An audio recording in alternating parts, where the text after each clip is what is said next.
Back live with you tonight here on In Focus, and thanks for staying on. The recent series of fatal accidents involving trucks has reignited calls for South Africa to use rail to move cargo around the country. A vast number of video showing negligent truck drivers has also not helped the cause of the road freight, stretching relations with some communities to the limit. Now, joining us to expand a little bit on this and certainly have a conversation around this is Phadi, President of the Truckers Association of South Africa, Department of Transport Spokesperson Lwazi Khoza, Road Freight Association CEO Gavin and Keletsamaile Motatsa, a program leader and lecturer in the Department of Transport, Economics and Logistics Management at the Northwest University. We're taking your thoughts tonight as well on 072-110-5584. And the question is, can South Africa reform to make rail the backbone of national land transport in the next 5 years? Good evening to you all, and thank you very much for your time and for joining us tonight. Gavin, let me start with you. I mean, recently you have, of course, been quite critical. In fact, you say unless some kind of miracle happens, you actually don't see it happening at all. It's not a new thing. It's part of the white paper. It's a policy that's out there. It's backed by cabinet that by 2050, this is what we should be looking like. However, you were taken aback a little bit by the minister's comments saying he'll do it in the next 5 years. Yeah, Talbot, I think that's really what we're saying. We support the move to rail, obviously. We've been involved in those discussions over the last 30 years. We've been pushing what cargo needs to go to rail. In 5 years, not going to happen. If you look at the state of the infrastructure right now, you look at what's possible in terms of the operations of Transnet, we don't think it's going to happen. We want it to happen, make no mistake, but it's not going to happen in 5 years. What we need to do is identify the core critical corridors that we need to get rail working, put the money, the infrastructure, the financing into that, get those cargoes moving on those corridors, and to then move from there. That's the key issue. Why has the sector been on a declining trend, at least in the last couple of decades, to the point where your members now enjoy 80% of the market share? Well, it's probably for four very basic reasons, Gavin. And that is that, in the first instance, you need to have a reliable service. And unfortunately, Transnet doesn't do this. And I need to say from the very beginning, this is not a bash of Transnet. This is the realities that we need to fix. So you need a reliable service. Then you need an efficient service. So you've got to know that when you put your goods on that railway link, that they're going to get there in those time frames that are required. And the time frames are not set by the road freight sector. They're set by the manufacturing sector, or they're set by the clients. Then you're going to need an accessible service.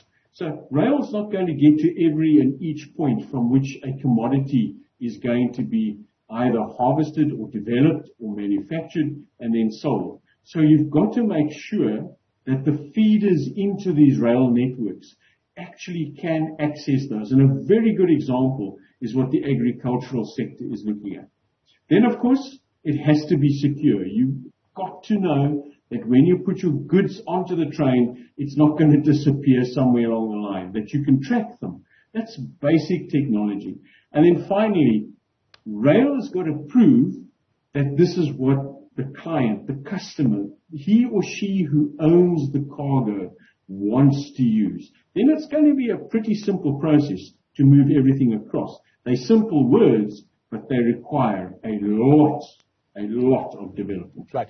Let's get you into the conversation. Does government believe they can be able to achieve all that, at least in the next 5 years, or part of the remedial interventions that are outlined in the white paper?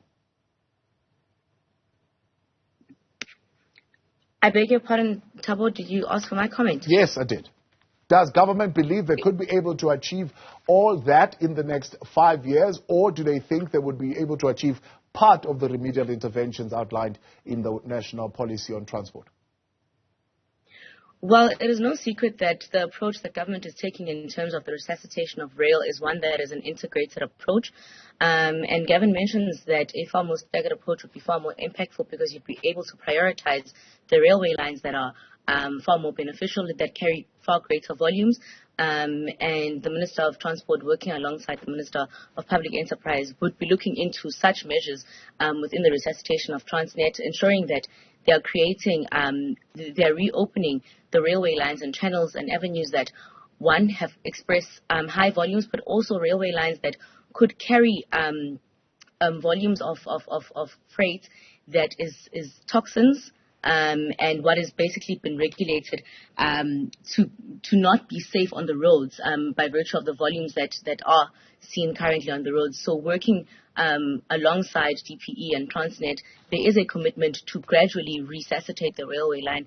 Because even when you're looking at the passenger railway lines, the Minister has expressed on several occasions that the staggered approach will basically entail looking at the volumes of people that utilize passenger rail, prioritizing high volume corridors to ensure that the most hard hit and those who cannot now access other means of transport, other means of public transport, and are now forced into means of transport that potentially could be far more expensive than what rail would be at this particular point in time, given the current economic situation that people find themselves in. We therefore will be prioritizing the resuscitation of rail corridors that would yield greater impact to the people of this country through passenger rail as well as freight. Yeah. See, the big challenge and the big question mark that Gavin is raising is that it's not resuscitation, is a complete rebuilding, because the infrastructure is so far dilapidated, far gone, that you're actually not resuscitating anything. There's nothing left to resuscitate. You've got to build this from scratch. And the big question mark is, who's going to fund it? Where's the money going to come from to restore this capacity? In the white paper, you say government will take responsibility of the infrastructure financing, of course, with private sector participation. But even as early as this year, government has also said that the kind of money that is coming in is not nearly enough to be able to do what is supposed to be done. Well, given the dilapidation and the rate at which it has transpired, I think that we now find ourselves in a state where no one would have anticipated the damage of the magnitude that we are currently within. So through public financing as well as private investors, we will be looking into how it is that the infrastructure is rebuilt, as you're saying, Thabo. As you've expressed that government does, at this particular point in time, lack the nature of the funds that is needed to rebuild the entire infrastructure. But as I had said prior, a far more staggered approach in also finding the resources through public-private partnerships and ensuring that those that seek to also benefit from a functional, safe and accessible railway line do also invest in the rebuilding of those corridors. So are there people with an appetite to be infrastructure owners? Because I see you're saying here the interventions are two-pronged. One is institutional, but the other one is infrastructure. And part of the infrastructure would be a situation where you split it up. You have those who own the infrastructure and those who manage the infrastructure, and then you have train operators. Let's focus on the infrastructure owners. Are there people with money in the bank or in their pockets who are willing now to put it on the ground? Government is always willing, Thabo, to work alongside investors, and particularly with rail investment. And at this particular point in time, when we're looking at like I said, the magnitude of work that is needed to be done, we'd have to go into an agreement and a partnership of some form that would allow for government to potentially manage the rail infrastructure using the investment that could come from private investors. So we are always welcoming and open to having engagements with investors that want to invest in the betterment of this country and the growth of this country. And the resuscitation of rail and rail corridors, I believe, will be for the benefit of all. So Minister Mbalula as well as Minister Kodan, I'm sure would welcome investors that come forward to ensure that the resuscitation and the rebuilding of the rail corridors is one that does take place, because we are aware that a failing railway line and a failing rail industry does not only hinder on the success of the country, but it hits industries as well. So we are much more than willing to work alongside investors that seek to invest in rail infrastructure, as what we are doing at this particular point in rebuilding. Let's take a break. When we come back, Mary Phadi and Keletsamaile Motatsa will weigh in on this conversation. We'll take your thoughts as well. 072-110-5584. Do you think South Africa can reform to make rail the backbone of all national road freight or transportation, at least in the next 5 years? We'll take your thoughts in a moment. In Focus continues shortly. We're back live with you tonight here on In Focus, following a number of accidents that have been taking place in the country. Just last week, the Minister of Transport, Fikile Mbalula, announcing that he'll be meeting the Minister of Public Enterprises to discuss taking the trucks completely off the roads and carrying those goods like coal, for example, via rail. And we are asking the sector if this is something that can be done, at least in the next 5 years. Ms. Mary, are general freight companies willing to switch from road to rail? Good evening, Thabo. Indeed, it is the step in the right direction, and the railway lines have worked before in this country, and I don't see any obstacle that can make the government to bring it back online again. If our government had managed to fix the passenger rail at the stage where we are now, I should think that the current railways that are operational will be extended and our government will be able to do it. It's a question of us as role players to meet the government halfway, to be able to say, how do we assist them, to make sure that we facilitate all the deliveries and the collection that must be done from different manufacturers to the railway station, and collect it, from the final destination to the end user. It is all about that. It's about making sure that, we fulfill the mandate that we would expect the community members for us to do. If you look at the current infrastructure in South Africa, that is not capable to carry the number of trucks that are on the road, and this will free the traffic, and it will reduce the accidents that we are already seeing now. It will not take away, we need to correct it, it will not take all the logistics away from the road or the trucks away from the road, but it will reduce, with a certain percentage so that it can free the congestion. So, we are just on the right track. Keletsamaile Motatsa, let's bring you in the conversation as well.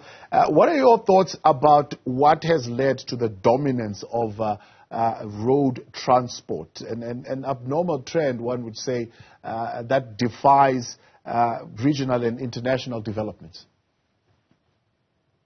Good evening, Thabo. For me, I think what led to road dominance is accessibility, and also good quality service that you get, and also you can track where your goods are. But with rail, over the years, we stopped, or how can I put this? We stopped investing on the infrastructure of rail services, and then that's the reason why majority of clients would prefer to use trucking companies to move their goods, because it's easier for them to track and trace where the goods are and monitor. And also they have what we call good levels of service. That is why road is so dominant. Now, the idea of opening up the rail network to third-party access, in other words, introduce competition for particularly the general freight sector. Do you think that is a good strategy in terms of reviving the rail?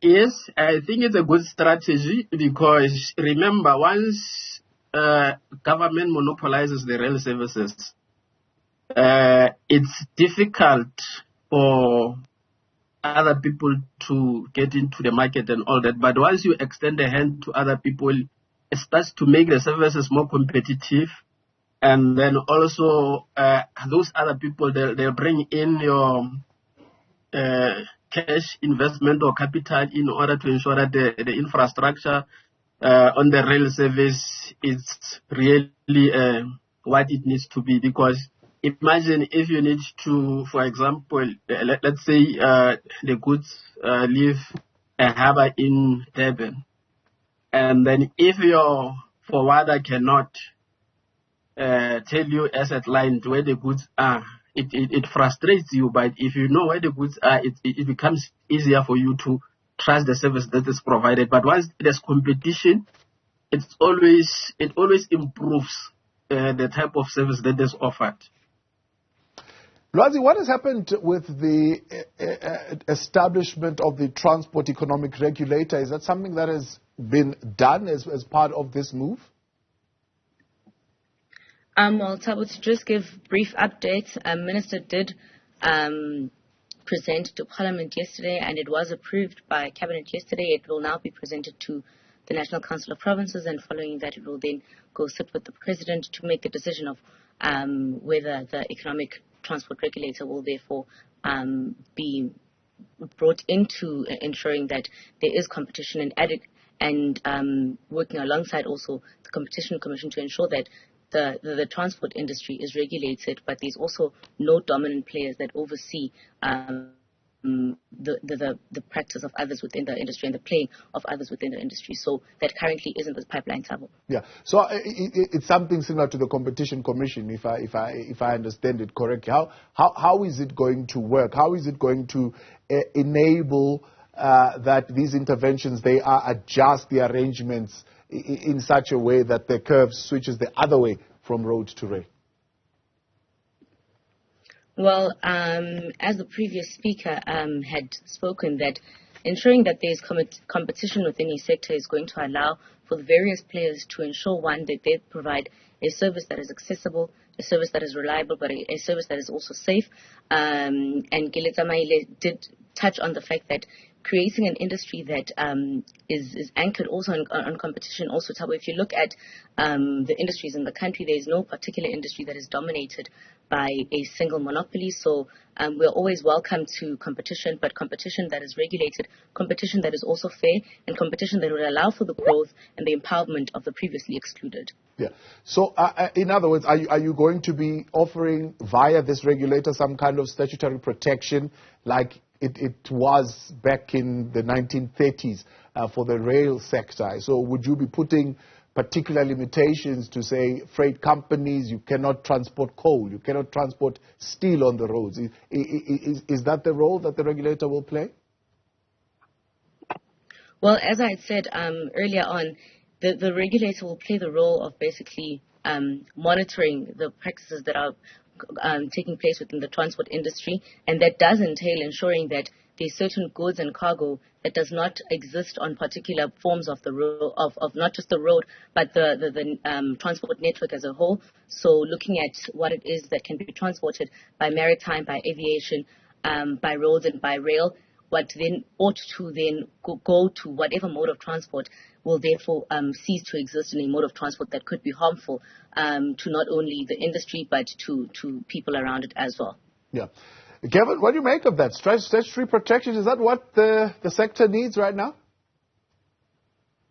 I think there are a number of things that the sector needs. And the sector needs to ensure that whoever plays in the sector plays by the rules. And this piece of legislation will bring that about in certain aspects. So where there's economic regulation, it needs to ensure that there aren't huge increases that come about that affect or artificially affect or create scenarios where certain players then have a dominant role. Secondly, it's important to ensure that as a country, we use the best modes of transport to move cargoes, which is important in terms of the cost of logistics. South Africa has one of the largest costs of logistics in the world, and we need to bring that down if we want to remain as what we are, a corridor for and a throughput for many, many goods that move into Africa. And we've got this huge thing looming in the near future called the African Free Trade, or African Continental Free Trade Agreement. we've got to get our ducks in a row for that, and we've got to get rail to play its part in many of those aspects. And then finally, we have to ensure that there aren't undue forces, that there aren't monopolies that exist, whether they're from a private point of view or from a government point of view, that then can, of course, upset that whole balance. So the theory sounds good, and it sounds as if it's going in the right direction. Yeah. And what could possibly upset it? What could set it in a direction that is not intended? Well, we need to understand and we need to remember that the goods need to move in the best possible manner. So it's not going to help if you now legislate, let me use an example, and it might be a stupid example, that all coal must now be flown out of the mines and flown down to the ports. It's a ludicrous example, but I want to give the example that we need to make sure that the decisions that we take are the right decisions. And then we need to make sure that when we regulate something, we don't create a situation where whatever we are pushing out of the country then becomes far more expensive than what's in the rest of the world. So we've got to make sure that there's fair competition. That's the important part. All right, taking some of your thoughts tonight as well, 072-110-5584 on Twitter. This one is from Tulani. And Sis Mary, let's address just the top part of this WhatsApp, and then we'll get into the others as well. But Tulani is saying, taking trucks off the roads is rather unrealistic because there are jobs that are going to be affected. Just address that and whether or not it is a concern for yourself.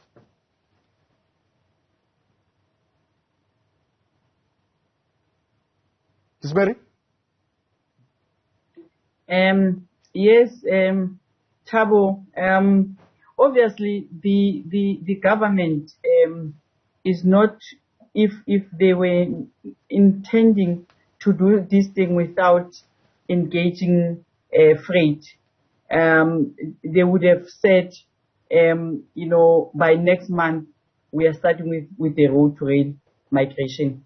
But for them to inform us now and say in 5 years' time, this is what we want to see, that will give us an opportunity to be able to say, how do we create an environment that does not cause a problem in the freight industry, so that we don't see people losing their job. Remember, if this road to rail migration comes to pass, what's going to happen, or if it comes to effective, what's going to happen is that, we'll be able to be part of the process. TAS has been calling for the regulation of this industry for the past 5 years. And, yesterday, we had to celebrate that because we were saying we need to level the playing field. We were saying that, we cannot afford to have an industry that is not regulated, that is deregulated in 1988, and expect this industry to live by the rules of the apartheid. But now the government is going to bring in their own rules, something that will be coming with the democracy into it. So the rail is going to be a question of saying, how do we create employment? They are not going to leave us behind. We are not going to allow them to leave us behind. And we are not going to say that, trucks must be removed on the road, all of them. We said at least 20% of the trucks.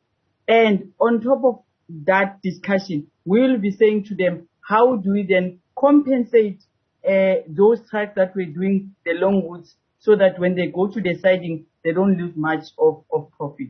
Yeah. Let's look at some of the rules that Tulani is suggesting there, Keletsamaile, and tell me whether you think these are workable. One is legislate times that trucks can travel. It would also ease traffic congestion during peak hours, restrict trucks to only use the last slow lane, do proper background check on truck drivers, have hotline call center to report non-compliance and reckless driving from truck drivers, and have the effective and they have to be effective rather in taking action. Some, but not limited to that, Tulani says. Do you think those are implementable, are things that we could do, Keletsamaile? Of the regulations are implementable because some of your companies have monitoring systems. So your supply chain manager would be able to monitor trucks, how they are driven on the roads and all that. And then they can even call your driver to say, why are you driving at this high speed and all that.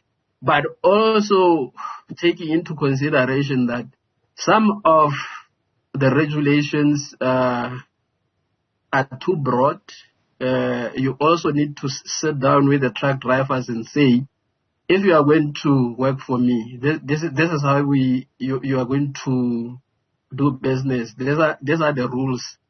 And then also this is what government is saying in terms of labor, the hours that you need to travel on the road and all that. Because at the end of the day, we need to come up with strategies that will ensure that it's a win-win situation for both the trucking industry as well as government. You cannot have government being the referee and the role player at the same time. Then it will be unfair. So when regulation is there, then those people should cater for both. And then also, I wanted to comment on the issue of the 5 year. It's a very tall order for me. So it's doable in the long run, not in the short term. Let's take a break, and when we come back, we'll wrap up the conversation still with our panel tonight and taking your thoughts. 072-110-5584. What do you think? Can we reform to move from road to rail, at least in the short term? The minister suggesting maybe 5 years. This is, of course, the minister reacting to some of the accidents that have been reported recently on our roads that involve trucks on the streets. We continue with In Focus in a minute. We're back with you live tonight here on In Focus, and the conversation is on moving from road to rail. Still with us, Mary, Phadi, Lwazi, Khoza, Gavin, Kelly, and Keletsamaile, Motatsa. And they are contributing to this conversation alongside you as well on 072-110-5584. Gavin, let's talk to you a little bit about the degree of collaboration between the road and the rail sector. Is there some meaningful collaboration and conversations that are going on there? Yes, David, there have been plenty of collaborations that are happening. I mean, just look at what's happening in our ports, and I suppose the port of Durban is one of those ports that is constantly on our radar, and we're trying to resolve what's happening there in terms of how we're not being able to move containers through that port, or general freight or abnormal freight through that port. So over the years, the association has had many discussions with Transnet, Department of Transport as well, trying to come up with a way in which the various modes, and that's the terminology used in government circles, so rail and road, can actively, efficiently work with one another. The important thing is to understand there's no competition here.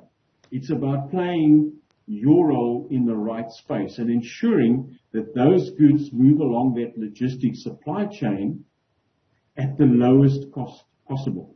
There are a couple of discussions happening right now, and right now I'm not at liberty to give all those details, but what I can tell South Africa is there's some exciting discussions that have just taken place to ensure that we can start getting the Port of Durban working, and it's collaboration between road and rail. So it's possible to get this right.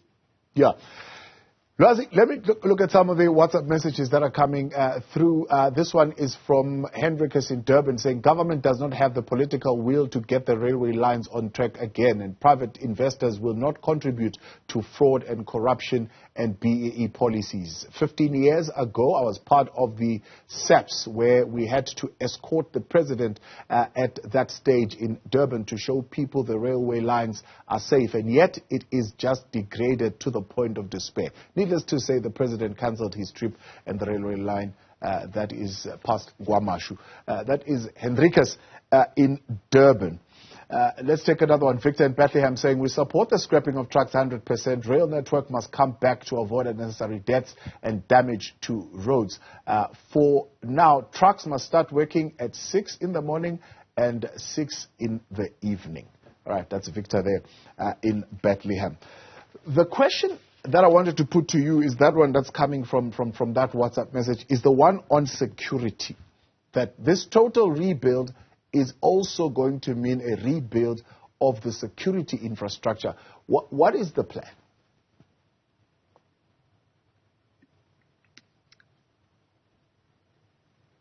Thabo, you faded there. Lwazi, I'm saying that the question is on the total rebuild of security now, more than just the rail network itself, but the security that, as Gavin was saying, will ensure that when goods are on the train, they actually get to where they need to get to without disappearing along the way. I think, Thabo, so security comes twofold when we're looking at railway infrastructure. You're looking at the cargo and what it is that is being transported, but the infrastructure itself as well. So I believe that working with the necessary law enforcement agents and the security employed into rail infrastructure and securing and protecting railway lines, we would be able to get to a point where rail is a safe and reliable mode of transport, also using technologically advanced methods of tracking cargo from one point to another, tracking the mass of the cargo from one point to another to ensure that potentially there's not been some form of hijacking of content of cargo when it is being shipped from one point to another. So there are currently measures in looking into smart rail and looking at smart measures in ensuring that rail does become a safe, reliable and accessible mode of transport, not just for passenger rail, but for the movement of cargo as well. And I believe that based on the previous comment by that gentleman on WhatsApp that said he does not believe that government has got the will, the political will at this particular point in time to rebuild rail, I think that we find ourselves in a position where we have had the decline of the movement of rail, of cargo on rail, and the incline, the drastic incline at that, of goods on our roads. And the urban design of a lot of our roads were not necessarily created for the volumes of trucks that we're seeing at this particular point in time. And that is why we are seeing the nature of the carnage on the roads. And I believe that we are not a government that does not care. We are a government that seeks to answer to the plea of the people. And the frustration that has been expressed by motorists is one that does express to us the dire need of ensuring that either trucks do commute at various times that do not have high volumes of people, or we create an integrated measure and an approach to ensuring the resuscitation and the rebuilding of the railway line. And what Mam Mary had said was correct, that the rebuilding of rail does not necessarily eliminate the functionality of road freight. So as I said prior, we are creating an integrated approach that is going to not kill jobs, but ensure that cargo is moving in a safe, reliable and accessible manner, but also the trucking industry does come on board to ensure that where it is that the cargo then is deposited, they are able to come on board as a partner in ensuring that the goods do reach their final destinations where rail might have a limitation in accessing. Now, another aspect that is imagined in the national rail policy is the devolution of the function of managing, particularly passenger rail in this instance, to local government. What is an update on the public sector participation in terms of the running of trains, particularly at a locality?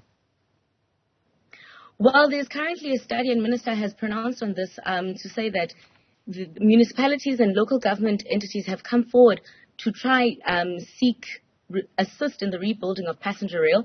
We're aware that the city of Cape Town has presented forward a plan, and we're looking into potentially how it is that if they do have the capacity to ensure the running of trains, we are at no liberty to divorce ourselves from working alongside the various tiers of government. So there has been talks at this current point in time, Thabo, that local governments do seek to manage their own passenger rail entities to ensure the commuting of passengers within the metropoli.